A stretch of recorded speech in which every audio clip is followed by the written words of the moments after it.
Fans की राहत को दी है चाहत, सनम तेरी कसम फिर से नजर आएगी पर्दे पर। क्या हुआ सोनू निगम के साथ पुणे के कॉन्सर्ट में? शाहिद कपूर फिलहाल इन दिनों क्यों घिर चुके हैं विवादों से? सैफ अली खान के इंसिडेंट के बाद आज पहली बार मीडिया के सामने प्रेजेंस दिया उन्होंने अपना। सनम तेरी कसम को देखने के लिए फैंस बेहद ज्यादा एक्साइटेड थे। ये फिल्म जब पर्दे पर आए तो लोगों ने उसे उतना देखा नहीं और वो बॉक्स ऑफिस पर पिट गई, लेकिन जब वो टीवी पर और यूट्यूब पर आए तो लोगों ने काफी ज्यादा उससे पसंद किया।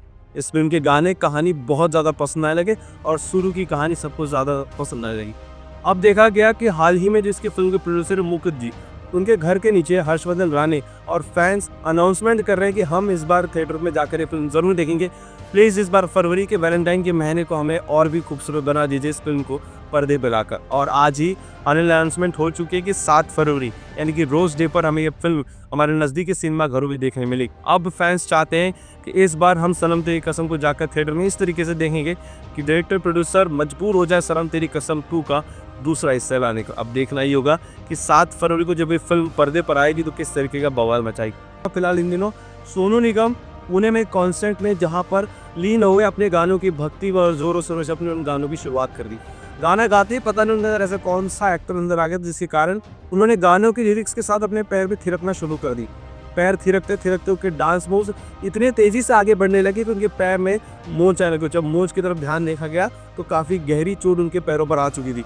कॉन्सर्ट से उन्हें तुरंत पुणे के एक हॉस्पिटल में हॉस्पिटलाइज किया गया, जहां से उन्होंने वीडियो सोशल मीडिया पर डाला, जहां पर उन्होंने फैंस को एक राहत भरा मैसेज दिया कि फिलहाल मैं ठीक हूँ, लेकिन हाँ, अगर मुझे तुरंत हॉस्पिटल लेकर जाया नहीं जाता तो शायद मैं भी अपने पैरों पर खड़े नहीं रहता।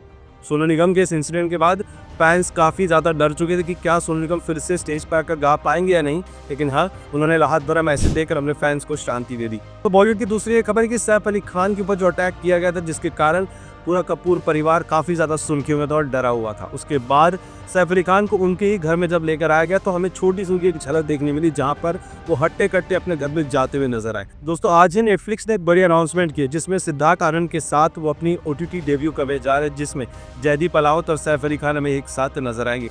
मीडिया के सामने आज आते ही मीडिया में और फैंस में जोरों शोरों से आवाज उठने लगी सैफ को हट्टा कट्टा देखते हुए। लेकिन हाँ, कहीं ना कहीं फैंस का भी कहना कि क्या वही बंदा जिससे चोट लगी थी, क्योंकि इतना हट्टा खड़ा रहना ये फैंस के लिए कहीं ना कहीं थोड़ा बहुत शर्मनाक। जिसमें बात करूँगा शाहिद कपूर की।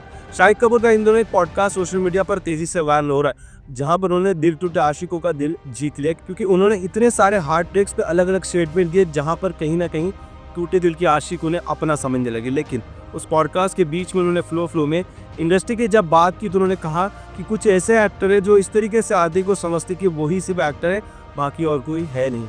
ये सुनने के बाद कहीं ना कहीं फैंस को समझ में आ रही है कि ये सिर्फ इशारा किया जा रहा है सलमान खान की ओर, क्योंकि कहीं ना कहीं सलमान खान की तरह उन्होंने कुछ एक्टिंग भी करके दिखाई। और फैंस तो भाई काफ़ी समझदार होते हैं, उन्होंने समझ लिया कि कहीं ना कहीं हमारे भाईजान को टारगेट किया जा रहा है। विवेक ओबराय के बाद शाहिद कपूर का अब नाम जुड़ा जा रहा है। कहीं ना कहीं शाहिद कपूर अब कहीं ना कहीं खतरे पर है। हाल ही में उन्होंने इस पॉडकास्ट को लेकर कुछ चीज़ें क्लियर भी की, लेकिन हाँ, जिस तरीके से उन्हें क्लियर किया वो समझ में आ गया था कि कहीं ना कहीं वो भी अब अपने स्टेटमेंट बदल रहे। पॉडकास्ट का दिया हुआ स्टेटमेंट और जब क्लियर किया वो स्टेटमेंट दोनों ही अलग है। फैन सोशल मीडिया पर शाहिद कपूर को जम के ट्रोल कर रहे हैं और शाहिद कपूर इस ट्रोली को इग्नोर करते हुए अपने काम पर ध्यान दे रहे हैं। अब देखना ही होगा कि किस तरीके का रूप लेगा उनका ये मैसेज और फैंस को क्या देगा नया संदेश। सनम तेरी कसम को देखने के लिए फैंस बेहद ज़्यादा एक्साइटेड थे। ये फिल्म जब पर्दे पर आए तो लोगों ने उसे उतना देखा नहीं और वो बॉक्स ऑफिस पर पिट गई, लेकिन जब वो टीवी पर और यूट्यूब पर आए तो लोगों ने काफ़ी ज़्यादा उससे पसंद किया। इस फिल्म के गाने कहानी बहुत ज़्यादा पसंद आने लगे और शुरू की कहानी सबको ज़्यादा पसंद आने लगी। अब देखा गया कि हाल ही में जिसके फिल्म के प्रोड्यूसर मुकुंद जी, उनके घर के नीचे हर्षवर्धन राणे और फैंस अनाउंसमेंट कर रहे हैं कि हम इस बार थिएटर में जाकर ये फिल्म ज़रूर देखेंगे।